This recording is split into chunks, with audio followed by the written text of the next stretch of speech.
मित्रांनो, आजची ही गोष्ट शौनक आणि नीरज या दोन मावस भावांची आहे. परीक्षा संपल्यानंतर शौनक आणि नीरजला कोकणात जायचं वेड लागलं. गावी गेलेले असताना एका मेलेल्या जोडप्याची सावली त्यांच्यावर पडली आणि ते मेलेलं जोडपं त्यांचा पाठलाग करू लागलं. ते मेलेलं जोडपं त्यांना त्यांच्या घराबाहेर दिसू लागलं आणि त्यांचा आवाज त्यांच्या घरातही येऊ लागला. जणू काही ते त्यांच्या घरातच आहेत. काय आहे त्या मेलेल्या जोडप्याचं रहस्य? चला तर मग सुरुवात करूया आजच्या या भयानक गोष्टीला.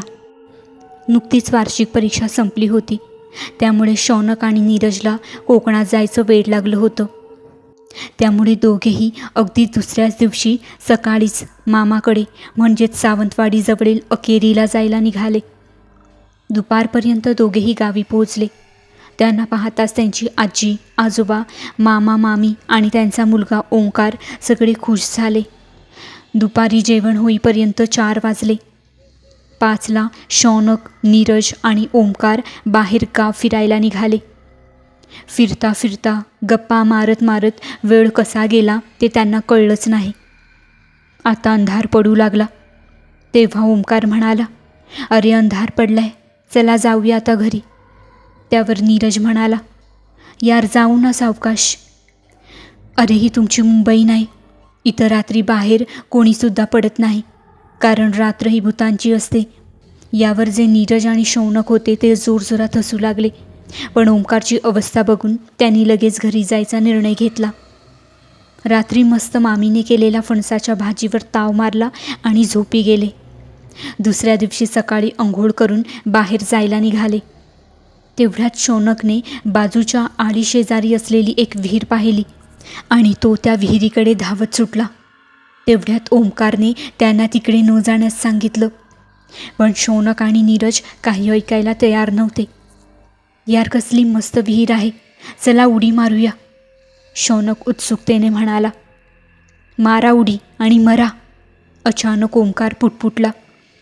तो पुढे सांगू लागला की गेल्या वर्षी याच विहिरीत एका जोडप्याला ढकललेलं आणि त्यांची हत्या केली गेली. त्यानंतर जो जो या विहिरीत गेला तो कधीच परत आला नाही. त्यामुळे या विहिरीमध्ये कोणीच उतरत नाही. यावर शौनक आणि नीरजने भूतांची आणि त्या माणसांची टिंगल केली. तोपर्यंत मामाने मुलांना जेवायला बोलवलं. दुपारी जेवण झाल्यावर शौनकला चक्कर आल्यासारखं झालं. पण उन्हात फिरल्यामुळे चक्कर आली असावी असा तर्क त्याने लावला आणि कुणालाही याबद्दल काहीच सांगितलं नाही. आता दुपारी 3 वाजता ओंकार आणि मामा बाहेर गेले तालुक्याला. त्यामुळे शौनक आणि नीरजला खूपच कंटाळा यायला लागला. गावाच्या दुसऱ्या टोकाला एक महादेवाचं मंदिर होतं. त्यांनी मग तिकडे जायचं ठरवलं. पण त्यांना माहीत नव्हतं की पुढे काय होणार होतं. आता 5, 5:15 वाजले असतील. ते दोघेही फिरत फिरत मंदिराकडे गेले. मंदिरात दर्शन घेतलं. पुजाऱ्यांनी प्रसाद दिला. अचानक ते पुजारी म्हणाले, "पोरांनो, जरा सांभाळून राहा, आज अमावस्या आहे." यावर शौनक आणि नीरज दोघेही मिस्किलपणे हसले व होकारार्थी मान डोलावली. पुजारीही 6 वाजता देऊळ बंद करून घरी गेले. 6:30 वाजले होते. हळूहळू अंधार पडू लागला होता आणि ते दोघेही घरी यायला निघाले. देवळाच्या बाहेर थोड्या अंतरावर एक जोडपं उभं होतं, एकमेकांशी बोलत. पुजाऱ्यांनी दिलेला प्रसाद त्या जोडप्यालाही देऊया, नीरज म्हणाला. "हो, एवढा प्रसाद आपल्याला आणि घरी पुरे होईल," शौनक म्हणाला.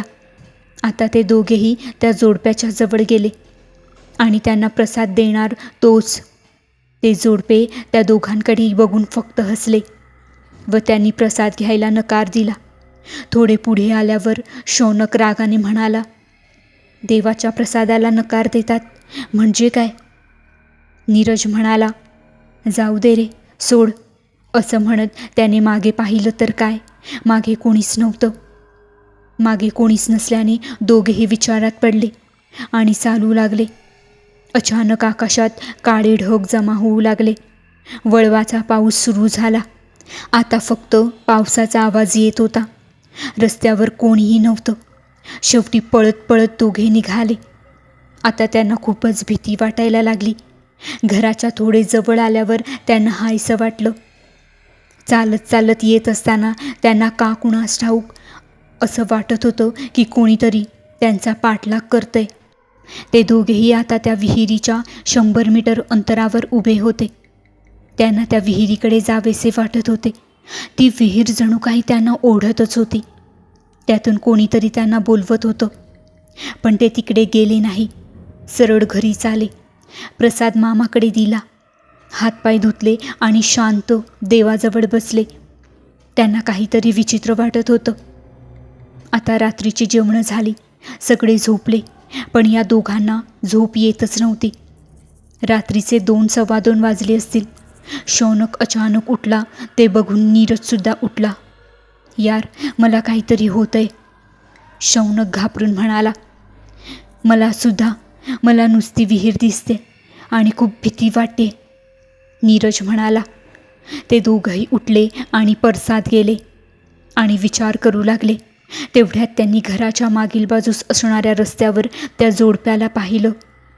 ते दोघेही काहीच बोलत नव्हते, फक्त हसत होते. दोघांनाही तरतरून घाम फुटला. पोटातली आतडी तटतटत तुटू लागली. घाबरून दरवाजा बंद केला आणि दोघेही आत आले आणि खोलीत जाऊन झोपले. त्या दोघांनाही झोप काही येतच नव्हती. आता त्या जोडप्याचा हसण्याचा आवाज खूप जवळ येत होता. जणू काही ते जोडपं आपल्या घराबाहेरच आहे. घाबरत घाबरत ती रात्र त्यांनी कशी तरी काढली. सकाळी उठून दोघांनीही सगळा प्रकार घरच्यांना सांगितला. आजीने दृष्ट काढली. मामा एक फोटो घेऊन आला. तो फोटो बघून शौनक आणि नीरजची तारांबळच उडाली, कारण तो फोटो त्या जोडप्याचा होता, जे शौनक आणि नीरजला मंदिराजवळ आणि रात्री घराजवळ दिसले होते. वास्तवात हे तेच जोडपं होतं ज्यांची 1 वर्षापूर्वी विहिरीत ढकलून हत्या करण्यात आली होती. तर मित्रांनो, ही शौनक आणि नीरज या मावस भावांची गोष्ट, ही घटना तुम्हाला कशी वाटली आम्हाला कमेंट्समध्ये जरूर कळवा. आणि हो, जाता जाता चॅनेलला सबस्क्राईब करायला विसरू नका. धन्यवाद.